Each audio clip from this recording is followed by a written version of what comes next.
এটা হচ্ছে আমার বড় ননদের মেয়ে শ্বশুর বাড়ির ঠাকুর ঘর। যে গণেশ পুজো ছিল, সব ঠাকুরকে খুব সুন্দরভাবে সাজিয়েছে। দেব তারা এত সুন্দরভাবে যে সাজিয়েছে,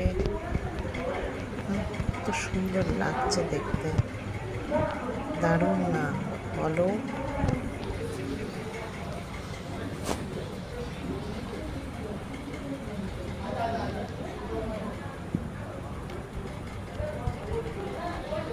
মাঝখানে গণেশজি বসে আছেন, জবা ফুলের মালা পড়েছেন।